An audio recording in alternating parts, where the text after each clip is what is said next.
Oi, gente. Já tinha um tempo que eu não fazia um vídeo de nota de rodapé em que eu discuto um conceito e o governo Bolsonaro me dá a oportunidade agora de discutir o conceito de nacionalismo, diferenciar de patriotismo e, sem dúvida nenhuma, será apenas um vídeo introdutório sobre isso, já que é um conceito e um tema muito amplo que eu não conseguiria resolver num vídeo aqui de 12, 13, 14 minutos.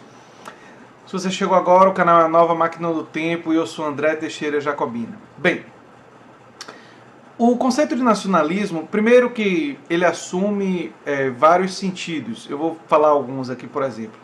A salvaguarda dos interesses e exaltação dos valores nacionais, um sentimento de pertencer a um grupo por vínculos raciais, linguísticos, históricos, reivindicação da formação de uma nação autônoma, ideologia de enaltecer o Estado Nacional como forma ideal de organização política, preferência pelaquilo que é próprio da nação, a defesa da soberania nacional, das riquezas nacionais, também é uma forma de nacionalismo. Seria valorização e aproximação e identificação com a sua própria nação. Mas isso é diferente de patriotismo. Patriotismo é considerado, em geral, um amor pelos símbolos do Estado, o hino, a bandeira, instituições ou representantes. Então, quando a gente pensa no governo Bolsonaro e no próprio Bolsonaro, fica muito mais claro que o o Bolsonaro faz é o que eu chamo de nacionalismo fake ou patriotismo simbólico, se você quisesse usar um termo mais bourdieusiano. Mas basicamente quer dizer o seguinte, que Bolsonaro usa dos símbolos da nação e do sentimento de amor à nação, e por isso que usa muito o hino, a bandeira, as cores da bandeira e uma simbologia de elementos, inclusive, da nossa história, para criar o sentimento nas pessoas de defesa da nação. Por isso que o discurso é Brasil acima de todos, Deus acima de tudo, né? Porque usa dessa simbologia. Agora, se nós formos para questões práticas de soberania nacional, nós veremos que o Bolsonaro não tem nada do nacionalismo do ponto de vista da sua dimensão econômico-política, ou seja, a defesa do interesse nacional frente a imperialismos. Aliás, do ponto de vista histórico, o nacionalismo ele surge durante ali do período da Revolução Francesa, né, foi um dos primeiros momentos que ele tem essa formação do ponto de vista ideológico, justamente para se contrapor também, pós a Revolução, a determinadas formas de imperialismo. E assim foi ao longo da história, desde a Revolução Francesa até os dias atuais. Várias manifestações nacionalistas elas tiveram como característica a defesa do interesse nacional contra um interesse externo que é predatório, que quer suas riquezas, que quer aquilo que você tem. E nós estamos, aqui o Brasil é um exemplo muito importante, no continente americano, onde existe uma força já há muito tempo interferindo na política dos países, que é os Estados Unidos. Os Estados Unidos patrocinou golpes em vários países latino-americanos, inclusive no Brasil. Quer dizer, o golpe civil-militar dos anos 60, né, de 1964, foi fortemente apoiado pelos Estados Unidos e que deu apoio logístico.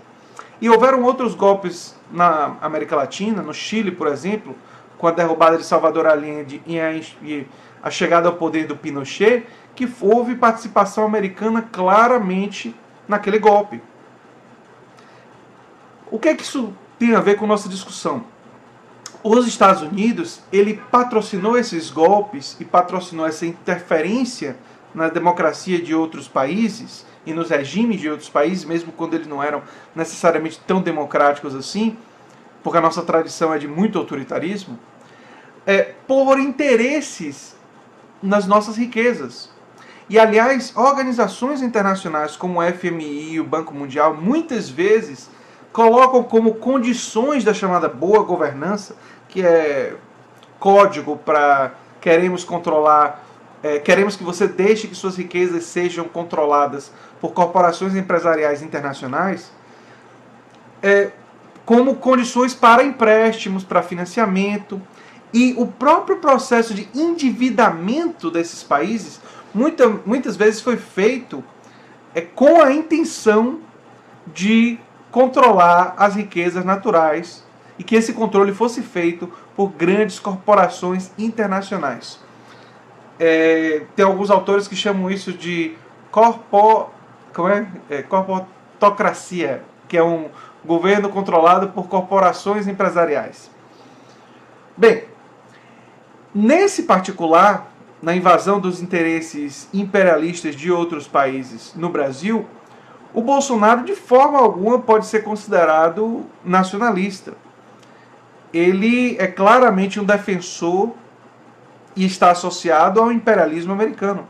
Ele defende muitas vezes o interesse americano acima, inclusive, do interesse brasileiro, como foi o caso chinês, das exportações de soja. Quer dizer, a gente teve uma briga com a China, instigados pelos Estados Unidos, e agora os Estados Unidos vão exportar soja para a China, e isso vai causar provavelmente um desastre no agronegócio brasileiro e um desastre na economia brasileira.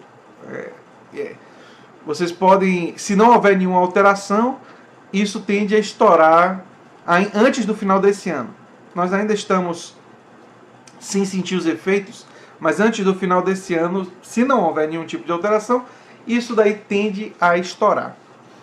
Então, o governo Bolsonaro, o que ele faz é o uso da simbologia.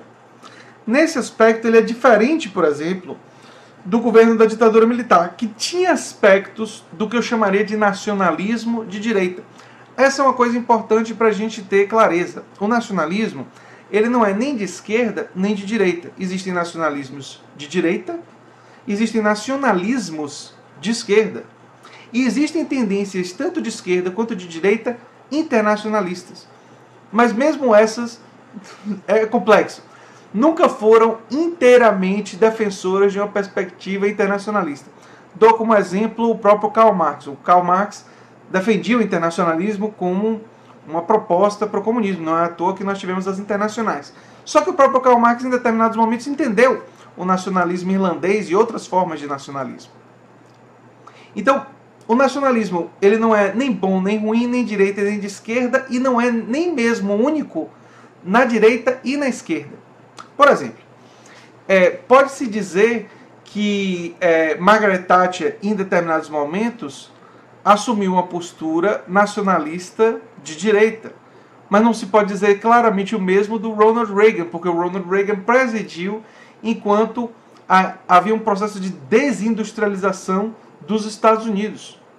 Então ele foi contra os interesses nacionais e a favor dos interesses de grandes corporações empresariais que colocaram ele lá. Embora sejam vistos como intercambiáveis, na verdade tem uma diferença importante. E o mesmo pode ser dito de parte da direita europeia. Assim como a direita nacionalista pode ser xenófoba, como Marine Le Pen na França, pode ser neofascista, como foi Mussolini, e pode ser nazista, como foi Hitler e os neonazistas de hoje, que têm elementos nacionalistas baseados em valores, identidade e tudo mais, e na defesa da nação, e é um nacionalismo horrível, terrível, absolutamente condenável, e é nacionalismo, mas é um tipo de nacionalismo abominável. E nós podemos lembrar na própria história latino-americana dos nossos libertadores, aí falo de gente como Simón Bolívar e outros, que ajudaram. Aqui eu estou em Salvador, onde tivemos a luta do 2 de julho, né? Famosa defesa da libertação da Bahia e do Brasil, que foi onde teve luta armada mesmo. E esse é um nacionalismo que, por libertação do jugo, da dominação do outro, da dominação do imperialismo. Então, tem muitas formas de nacionalismo. A gente poderia falar, no caso brasileiro, do nacionalismo trabalhista, que associa a defesa da nação com a defesa dos trabalhadores na nação e cria um elemento de identidade entre trabalhadores e a nação, sendo que os trabalhadores, eles próprios e a classe trabalhadora, seriam representantes em vida da própria nação. Ou seja, a nação não teria uma existência dissociada da classe trabalhadora, mas a própria classe trabalhadora seria a nação, e por isso defender os trabalhadores é defender a nação. a tradição aqui no Brasil, a gente pode lembrar do Leonel Brizola, que defendia alguma coisa muito semelhante a isso daí. Né? Tinham ideias que eram próximas dessa concepção. E são bastante simpáticas, enfim, e fazem sentido se nós pensarmos num mundo onde existem interesses contraditórios, embora eu e você gostaríamos de não entender cidadãos do mundo, nós estamos no Brasil e existem disputas.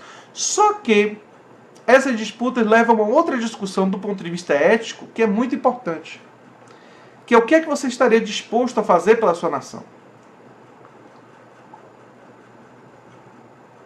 Porque eu, aqui no canal, embora eu exprima uma forma de nacionalismo, eu tenho muita restrição em relação ao ultranacionalismo. Porque o ultranacionalismo é um discurso que, em nome da nação, tudo vale. E é exatamente esse discurso, por exemplo, que é utilizado nos Estados Unidos para justificar a interferência deles em outros países. Porque para salvaguardar os interesses norte-americanos, eles podem realizar guerras, mandar bomba, matar gente, inclusive inocentes. E temos um presidente que certa vez disse, vocês vão lembrar, se morrer alguns inocentes, tudo bem. Então, essa forma de expressar o nacionalismo, o ultranacionalismo, que em Bolsonaro naquela época era menos fake do que é agora, quando ele adotou os valores liberais e da globalização, mas, enfim, nunca foi algo central, a gente percebe, né? Tinha um elemento grande de oportunismo. Esses valores ultranacionalistas, eles são extremamente perigosos, porque eles podem ser utilizados para justificar atrocidades. Ou seja, em nome da minha nação, eu não defenderia nunca uma guerra, a não ser que fosse uma guerra para me defender de um opressor externo, que ele está sendo agressivo e que é a última alternativa. Eu nunca utilizaria o nacionalismo se ele significasse, por exemplo, provocar fome. Vamos pegar um contexto de que a gente reduzia a produção de um determinado alimento, aumentasse o valor dele e fosse altamente lucrativo para o Brasil. Só que existe uma população que precisa muito desse alimento e que sem ele, ou um medicamento, seja o que for, sem ele, situação hipotética, sem ele vai passar fome, pessoas em outro país vão sofrer consequências absolutamente terríveis. Aí, numa pessoa como eu, a minha humanidade se sobrepõe ao meu nacionalismo. Ou seja, o interesse nacional nesse caso não é maior do que o meu interesse porque outros seres humanos vivam, outros seres humanos não tenham uma morte terrível. E você tem que tentar balancear o interesse nacional com o interesse do planeta o tempo todo. Porque nós não estamos numa ilha, do ponto de vista simbólico, ou seja, nós estamos numa economia e num planeta interarticulado. Então nós temos que nos preocupar com a mudança climática, não apenas porque isso vai afetar o Brasil, mas porque isso vai afetar seres humanos de todo o planeta. Então, e essa é uma visão política fundamental para os brasileiros e para a esquerda desenvolver. Ela precisa desenvolver essa perspectiva, que é o quê? Saber balancear a defesa do interesse nacional, que é importante, contra o imperialismo, contra os interesses predatórios de grandes corporações empresariais que querem controlar nossas riquezas, que querem sugar as riquezas para elas e ir embora e levar esse dinheiro daqui e dar muito pouco em troca. Nós temos que nos defender com relação a isso, claro, e defender o interesse nacional, mas ao mesmo tempo defender interesses e questões internacionais, como a defesa da ciência e da divulgação do conhecimento científico, como a defesa da libertação das mulheres em países onde elas são cidadãos de segunda classe, como a libertação e a possibilidade de ter uma vida plena da comunidade LGBTQ, a defesa da tolerância religiosa e do respeito, inclusive, aos não religiosos, o respeito a ateus, agnósticos e o respeito a pessoas de todas as religiosidades. A gente tem que defender esses valores para eles se difundirem em todo o mundo, para combatermos a xenofobia. Nós temos que defender a democracia, do ponto de vista internacional. Não pode ser uma defesa tipo, eu quero democracia no meu país, estou nem aí se tem democracia em outros países. Mas nós devemos defender isso pelo exemplo e nas relações internacionais sem fomentar conflitos, mas sim defendendo como um parâmetro de exposição e de negociação. Ou seja, nós não podemos colocar a defesa da democracia como você não é um país democrático, então eu não negocio com você. Não, vamos negociar. Agora, ao negociar, vamos fomentar, vamos defender que esses países se tornem mais democráticos. Vamos dizer para eles que é importante que eles fiquem mais abertos, que eles abertos no sentido de penetração de ideias, libertem as suas mulheres, a sua comunidade LGBTQ, os ateus, os agnósticos, respeitem a diversidade de pensamento. Isso não pode ser uma imposição. Nós temos que fazer pelo convencimento. Por isso que não é pela guerra. Nem é uma pressão pelo convencimento, pela chegada das ideias. E isso nós não podemos fazer sozinhos. Temos que fazer com outros países que defendem os mesmos valores. E aí nós vamos encontrar no Canadá, na Dinamarca, na Suécia, na Finlândia, na França, muita gente, na Austrália, muita gente. Tem gente que discorda da gente com isso? Claro que tem. Mas tem muita gente que concorda com a gente nisso. Na Inglaterra, no México e mesmo nos Estados Unidos. Nós temos gente como Bernie Sanders, como Tulsi Gabbard, como Elizabeth Warren, como Andrew Yang, como Nina Turner e tantos outros que poderiam ser aliados nesse enfrentamento. Entre as forças xenofóbicas de um lado, preconceituosas de um lado, e as forças imperialistas e gananciosas de outro, de grandes corporações empresariais que influenciam o governo dos países para conseguirem o que elas querem. O cenário é muito difícil e é muito complexo, mas a gente não pode abrir mão de uma luta que é simultaneamente nacional e internacional. E era essa mensagem que eu queria passar para vocês no vídeo de hoje.